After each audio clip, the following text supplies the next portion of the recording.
A border to border would fit inside the borders. Instead of stitching all the way off and through the borders, you stitch your all over pattern up to, but not including the borders. So it fits inside the borders. Hi, Paola Jo from Cedar Quilts with an almost live episode here for you today. There's been a lot of chatter on some of the Facebook things about edge to edge and border to border, and we just happen to have some classes about those. But let me show you really quickly. I do practice what I preach. I was doing an edge to edge yesterday, and we stitch all the way off the edge of the quilt, and I do a few things to make it a little bit easier to see what I'm doing and where I'm placing things. But an edge to edge goes all the way off the edge of the quilt, and so then we trim it to put the binding on. With a border to border design, a computerized stitching design that's going to stay within the borders but not out into the border. The main difference between an edge to edge design, where we just run off the edge and we cut it off no matter where it is, with a border to border design, we're going to choose a design where the edges stay all nice and pretty. We don't chop off any of the stitches of the design. The design is going to look pretty right up to the border, and there are some tricks. There's some good ways to make that happen. So anyway, the class will help explain that better. But a border to border design, the stitches look pretty and complete, and there's curlicues and things on the edges, and it looks really pretty inside the border.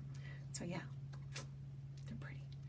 Somebody was asking about self-binding. One of her clients prefers to not use regular traditional binding, but rather just save some of the back and wrap it around. And my grandma used to do that too. So let me show you something here.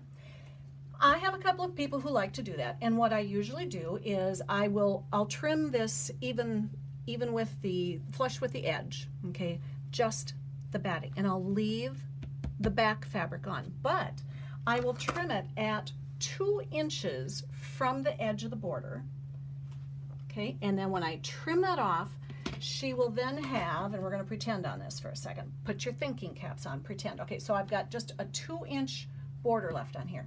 She's going to fold it in half, and then she folds it over again, and then this is her binding. And so when she stitches that on with a zigzag or a fancy little stitch, that is completed. Now, if I had done an edge to edge pattern on here and you'd stitched all the way out, when you roll this all over, you now have all those stops and starts on the back, and it doesn't look very pretty. So what I do for those clients that want to do their binding that way because they hate regular binding, what I do is I leave a little space here. This was a custom free motion work that I was doing on this one. But if I was doing an edge to edge, but rather a border to border where I have just an inside fit, I would leave a space out on the edge so that no matter where or how wide she likes to have that binding on here, there is clean negative space here without any stitching. There's nothing stitched in the back there. Her binding is going to look really nice. So we have a couple of classes, 10 minutes for $10. They're wonderful on how to set up a basic edge to edge and the slight variations for a border to border. And then we also have a short 10 for 10 class on how to reposition the edge to edge so that the rows actually line up.